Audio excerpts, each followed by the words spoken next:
ओम शांति, ओम शांति, ओम शांति। 26/11/2021 प्रातः मुरली। ओम शांति। बाप दादा मधुबन। आज ज्ञानदाता, वरदाता, विधाता ने हम मास्टर ज्ञानदाता, मास्टर विधाता, मास्टर वरदाता बच्चों से मुरली के महावाक्यों में कहा, मीठे बच्चे, स्वयं को राजयोगी समझ विकारी संबंधों से ममत्व निकाल दो। सिर्फ तोड़ निभाने के लिए साथ रहो। प्रश्न है, तुम बच्चों ने देह भान को भुलाया है, इसका यादगार शास्त्रों में किस रूप से दिखाया है? उत्तर में बाबा ने कहा, दिखाते हैं पांडव पहाड़ों पर गल गए, परंतु उनको क्या पड़ी थी जो पहाड़ों पर बर्फ में जाकर शरीर छोड़ेंगे। लॉ कहता है हिमालय के पहाड़ों पर कोई शरीर नहीं छोड़ते, बाकी तुम योग बल से शरीर छोड़ देते हो। जीते जी देह से खुद को न्यारा समझ दो। समझना, मैं आत्मा अलग और ये शरीर अलग। तो देह बान को भूल अशरीरी बनने की प्रैक्टिस करते हो। ओम शांति। रूहानी बाप रूहानी बच्चों को समझाते हैं। समझाते तो हर रोज हैं, फिर भी कई बातें भूल जाती हैं। बच्चों को बुद्धि में यह तो रखना है कि यह संगम युग है, हम संगम युग पर हैं। बाप आते भी हैं संगम युग पर। कलयुग, अंत और सतयुग आदि का संगम गाया हुआ है। बुलाते भी इस समय है, पतित दुनिया कहा जाता है कलयुग के अंत को, इसलिए और कोई टाइम पर बुलाते नहीं। बाप आएंगे भी नहीं। जब कलयुग का अंत होता है तभी मुझे बुलाते हैं, बाबा हम पतितों को पावन बनाने आओ।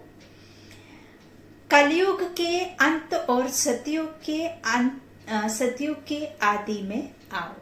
बुलाते हैं, परंतु उनको पता नहीं है कि कल्प की आयु कितनी है। समझते हैं भक्ति करते करते धक्का खाते खाते आखिरी में मिल ही जाएंगे। यथार्थ नहीं जानते कल्प का अंत कब होगा, यह किसको पता नहीं है। याद करते ही तब है जब कलयुग का अंत होता है। सतयुग त्रेता में तो है ही सुख, द्वापर में भी इतना दुख नहीं होता है। कलयुग में मनुष्य जब बहुत दुखी होते हैं तब बाप को पुकारना शुरू करते हैं। तमो प्रधान माना दुखी, तभी पुकारेंगे ना। हे दुख हरता सुख करता आओ। दुख के बंधन तो बहुत हैं, दुख के टाइम ही भगवान को पुकारते हैं कि इस बंधन से छुड़ाओ। जब कोई रास्ता नहीं मिलता है तो बहुत जोर से पुकारते हैं, परंतु फिर भी पाते नहीं। जैसे मेज भूल भुलैया होता है ना, जहां से भी जाते हैं रास्ता नहीं मिलता, ऐसे ही होता है ना भूल भुलैया। जब थक जाते हैं फिर चिल्लाते हैं, जब ढूंढ ढूंढ करके थक जाते हैं रास्ता नहीं मिलता तो चिल्लाते हैं ना। तो यहाँ भी मनुष्य जब बहुत दुखी हो जाते हैं तब चिल्लाते हैं, हे दुख हरता सुख करता, हे अंधों की लाठी। इस समय ही पुकारते हैं, हे अंधों की लाठी। अभी तुम संगम पर हो। एक तरफ है पांडव और दूसरी तरफ है कौरव। अंधा उनको कहा जाता है जो रचयिता और रचना के आदि मध्य अंत को नहीं जानते हैं। सज्जे उनको कहा जाता है जो बाप द्वारा रचता और रचना को जान गए हैं। तो बाबा ने यहाँ दो बताया है। क्या बताया है? अंधा और सज्जे। सज्जे जिनको आदि मध्य अंत का ज्ञान परमात्मा के द्वारा मिलता है, रचना की। रचता बाबा कर देता, और जिनको यह बात पता नहीं होती बाबा कहते हैं तो उन्हें अंधा कहा जाता है। अब बाप द्वारा रचता और रचना को तुम जान गए हो, तुम तो समझाते हो, हमको राज्य भाग्य मिला है तब तो चित्र दिखाते हैं। सतयुग है शिव बाबा का स्थापन किया हुआ, इसलिए उनका नाम पड़ा शिवालय। फिर भिखारी बनते हैं तो वाम मार्ग की स्थापना होती है, इसलिए इसको वैश्यालय कहा जाता है। सतयुग है शिवालय, कलयुग है वैश्यालय। तुम संगम युगी ब्राह्मणों को यह मालूम है कि अभी हम ना वैश्यालय में हैं और ना शिवालय में हैं। हम शिवालय में जा रहे हैं, अभी वैश्यालय भिखारी संबंधों से हमारा ममत्व निकल गया है। अभी है हमारा भविष्य के संबंधों से ममत्व।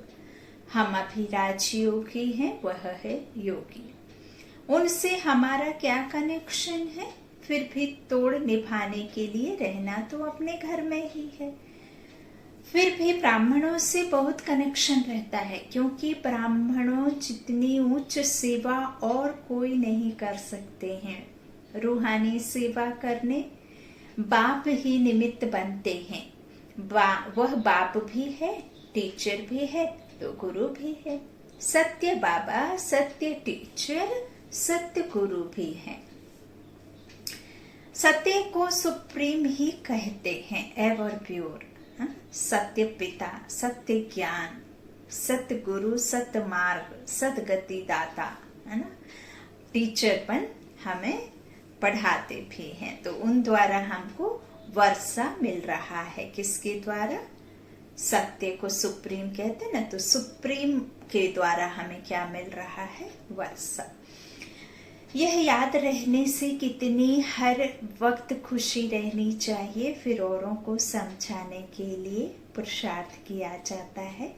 पहले पहले तो है वह पारलौकिक बाप, वह सत्य शिक्षक भी है, सत्य गुरु भी है।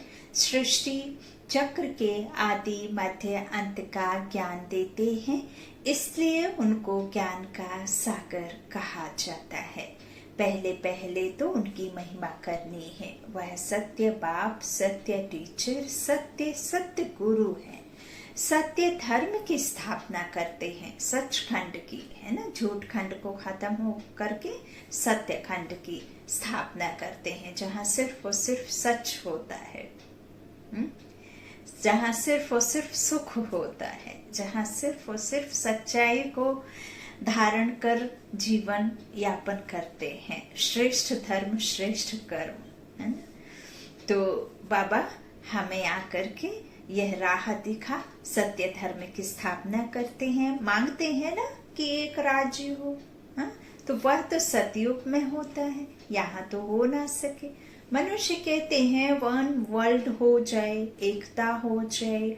वर्ल्ड तो एक ही होती है, वर्ल्ड तो एक ही होती है, सिर्फ वर्ल्ड में एक राज्य हो, यह हो सकता है। देवताओं का राज्य था, वहाँ और कोई हंगामे की बात नहीं थी। बेहद का बाप ही आकर राजधानी स्थापन करते हैं, यह भी अब तुम समझ गए हो। बाप ही राजयोग सिखलाते हैं ना कि श्री कृष्ण। उन्होंने कृष्ण के लिए समझ लिया है, राजयोग सिखलाया है तब जब राजधानी स्थापन करनी थी। बाकी शास्त्रों में तो है महिमा, सिर्फ महिमा करने से कोई राजयोग सिखलाते हैं क्या? वो गीता आदि जो सुनाते हैं वह कोई राजयोग सिखलाते हैं क्या? गीता सुनाते हैं वह तो सिर्फ जो हो कर गए हैं उनकी महिमा करते हैं। भगवान ने जिन्हों को सुनाया उन्होंने ही राज्य पद पाया। बाकी यह त्योहार आदि सब भक्ति मार्ग के हैं, मुख्य है ही संगम युग की बात। शिव बाबा आते हैं, शिव जयंती के बाद कृष्ण जयंती, शिव बाबा के आने के बाद जरूर नई दुनिया स्थापन होगी। कृष्ण तो है सतयुग का मालिक, शिव बाबा ने आकर कृष्ण को ऐसा बनाया। एक कृष्ण को थोड़े ही ज्ञान दिया होगा, कृष्ण पूरी स्थापन ही की होगी। आत्मा को तमो प्रधान से सतो प्रधान बनाने के लिए योग सिखाया है। तुम ही फिर सतो रजो तमो में आते हो। ऐसे नहीं कि सतयुग में ही तुमको बैठ जाना है। हाँ, 84 जन्मों का हिसाब भी है। सतयुग के बाद त्रेता जरूर आना ही है, दिन के बाद रात होनी ही है ना। तो सतयुग की स्थापना कौन करते हैं, कैसे करते हैं? क्योंकि सतयुग है ही नई दुनिया। बाप कहते हैं हम पुरानी दुनिया बदलते हैं। यह वही महाभारी महाभारत की लड़ाई मूसलों की है। कहते हैं पांडव भी थे, पांडवों की जीत हुई, स्वराज मिला है जरूर। तो स्वराज में आएंगे ना, शरीर भल कहाँ भी छोड़े, राजाई में तो आना है। लॉ कहता है हिमालय पहाड़ों पर कोई शरीर छोड़ते नहीं हैं, योग तो यहाँ ही सीखते हैं। योग बल से ही शरीर छोड़ना है। उनको क्या पड़ी है जो पहाड़ों पर बर्फ में जाकर शरीर छोड़ेंगे? यह भी गपोड़े हैं। जैसे सर्प पुरानी खाल छोड़ नहीं लेते हैं, वैसे आत्मा भी एक शरीर छोड़ दूसरा लेती है। आत्मा भक्ति के तख्त पर विराजमान है ना। ऐसे नहीं दूसरे जन्म में कहीं हाथ में कहीं हाथ में फिक्स हो जाएगी। यहाँ जहाँ हम माथे पर तिलक लगाते हैं, बिंदी लगाते हैं, वहाँ ही हर जन्म में हर शरीर में आत्मा अकाल तख्त यहाँ आकर विराजमान होती है ना। तो इस तरह बाबा कहते एक शरीर छोड़ दूसरा लेता है। कौन? आत्मा। वैसे आत्मा भी एक शरीर छोड़ दूसरा लेती है सांप के माफिक। तो शांति धाम में जाकर फिर आएंगे सतयुग में। बाबा ने समझाया है सतयुग में शरीर छोड़ेंगे तो आपे ही अपने समय पर जब शरीर बूढ़ा हो जाता है तब एक शरीर छोड़ दूसरा लेते हैं। वहां तो वापस शांति धाम में नहीं जाएंगे, है ना। सतयुग में ऐसा तो नहीं है कि शरीर छूटते समय फिर शांति धाम में वापस चले जाएंगे, नहीं। जब तक ये कल्प का ड्रामा आदि से अंत तक का ड्रामा पूरा नहीं हो जाता तब तक कोई भी जा ना सके। तो बाबा कहते वहां ऐसा नहीं है कि फिर वापस जब शरीर छूटता है तो शांति धाम में जाना है, नहीं। बाबा कहते हैं शांति धाम में अभी जाना है। अभी यह प्रैक्टिस की जाती है जो तुम्हारी, वह प्रैक्टिस अविनाशी हो जाती है। यहाँ तो प्रैक्टिस इसलिए कराते हैं क्योंकि पुरानी दुनिया को ही छोड़ना है। वहाँ तो नई दुनिया है। स्वर्गवासी शरीर छोड़ेंगे तो स्वर्ग में ही आएंगे, नरकवासी शरीर छोड़ेंगे तो नरक में ही आएंगे। नरकवासी जब छोड़ते हैं तो नरक में रहते, तो स्वर्ग में कैसे जा सकें? सतयुग में तो जब तब जाएंगे जब बाप आकर राजयोग सिखलाए, तब दैवी राजधानी में अर्थात सतयुग में जा सके। राजा महाराजा का लक़ब यहाँ भी मिलता है, पद दूसरा मिलता है, परंतु नाम वह चलता रहता है, बदल नहीं सकता। कोई कोई का टाइटल कायम कर देते हैं। जो पैसे से टाइटल लेते हैं, आगे 1,00,000 2,00,000 देते थे तो लक़ब टाइटल मिलता था। तो यह रूहानी बाप रूहानी बच्चों को बैठ समझाते हैं।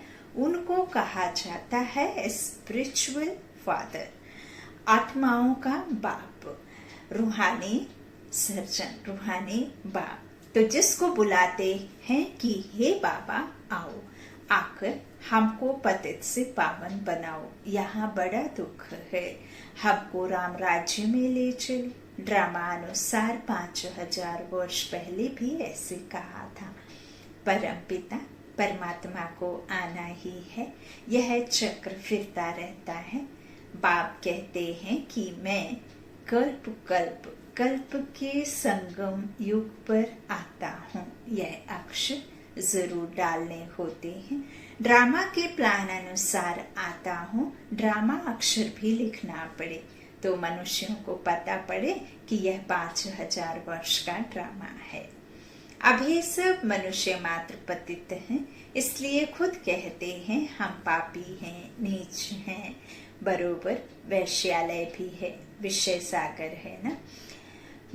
विष्णुपुरी क्षीर सागर थी, ये है लून पानी, हाँ वो है क्षीर सागर। जहाँ लक्ष्मी नारायण दोनों थे, यह क्षीर सागर भेंट में कहा जाता है। बाकी क्षीर सागर कोई होता नहीं है। सागर तो सतयुग में भी यही होता है, कलयुग में भी है।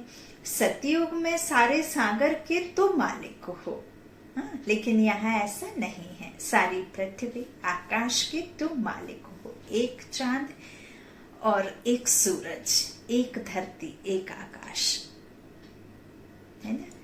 अभी तो टुकड़े टुकड़े हो गए हैं, और टुकड़े टुकड़े कैसे समझेंगे कि जब यहाँ दिन तो वहाँ रात, वहाँ रात तो यहाँ दिन, तो ये टुकड़ों में बट गया ना। तो वहाँ पहले तो पापा कहते तुम सबके मालिक थे, तो अभी तो टुकड़ा टुकड़ा हो गया है। अब यह है संगम युग। संगम युग जब याद आए तब समझे कि अब सतयुग में जाते हैं। संगम है तो बाबा भी जरूर होगा। वह इस दुनिया को बदलने वाला है। स्थापना तो ब्रह्मा द्वारा यहाँ होती है। अब तुम चित्र बनाते हो, बाबा तो है ही बिंदी, लाइट माइट की। तुम्हारी आत्मा भी लाइट है। अब तुमको लाइट कैसे देवें, तो तुम्हारे सिर पर बिंदी दे दी है। आत्मा को लाइट कैसे दें? लाइट देने से बड़ा बन जाता है, वह बड़ी लाइट को ही पूजते हैं। इसलिए मनुष्य परमात्मा को ज्योति स्वरूप कह देते हैं। वास्तव में लाइट है पवित्रता की निशानी। मनुष्य समझते हैं ज्योति स्वरूप है। बिंदी को अगर लाइट भी छोटी दे दें तो पूजा कैसे होगी, इसलिए बड़ा कर देते हैं। बाप कहते हैं मैं परम आत्मा सुप्रीम सोल हूँ, जिसको तुम परमात्मा कहते हो, परंतु छोटी बिंदी की पूजा कैसे हो, लाइट कैसे दें? कोई लिंग की पूजा करते हैं, साहूकार हैं तो हीरा गोल्ड बनाकर उनकी पूजा करते हैं। नाम तो शिवलिंग ही रखेंगे, है ना। जैसे कि आपके घर में हजारों तरह के उपकरण हैं, है ना, जो बिजली से चलते हैं। लेकिन आप उस उपकरण को कनेक्ट तो एक से ही करेंगे, मीटर से ही पावर आएगी, है ना। भले उसका नाम अलग अलग रखेंगे आप, मिक्सी रखेंगे, फ्रिज रखेंगे, कूलर रखेंगे, पंखा रखेंगे, और रसोई में ना जाने कितने तरह के माइक्रोवेव हैं, अवन है, ना जाने कैसे कैसे आजकल चल गए। आप भले ही फोन को चार्ज करेंगे तो भी उसी से लगाएंगे, पावर तो एक ही है। ऐसे ही वो सुप्रीम सोल पावर, चाहे आप उसकी किसी भी रूप में पूजा करो, लेकिन है तो वही। आप चाहे सोने का बनाकर करे, चाहे पत्थर का, लेकिन है तो शिवलिंग। नाम तो शिवलिंग ही रखेंगे, है तो स्टार, तो कोई चीज नहीं है। यह बड़ी गुहा बातें समझने की है। आत्मा कोई बड़ी छोटी नहीं होती, शरीर छोटा बड़ा होता है, नहीं तो फिट कैसे हो? अगर आत्मा बढ़ती जाए तो फिर फिट कैसे होगी, है ना। तो अभी तुम जैसे अपनी आत्मा को जानते हो, वैसे बाप को जानते हो। आत्मा बाप को बुलाती है। तुमने अपनी आत्मा को देखा है? क्वेश्चन। तो परमात्मा को कैसे देखेंगे? ये भी क्वेश्चन। तो हाँ, दिव्य दृष्टि से देख सकते हैं, जिसे हम समझ का तीसरा नेत्र, दिव्य चक्षु, ज्ञान चक्षु कहते, मन बुद्धि के द्वारा, है ना। सो तुम जबकि जानते हो, फिर देखने से फायदा है क्या? यह तो पढ़ाई पढ़ने की है, जिससे मनुष्य देवता बनते हैं। यह है फ्यूचर, नई दुनिया के लिए पढ़ाई। यह लक्ष्मी नारायण कहाँ ऐसे कर्म सीखे? संगम पर।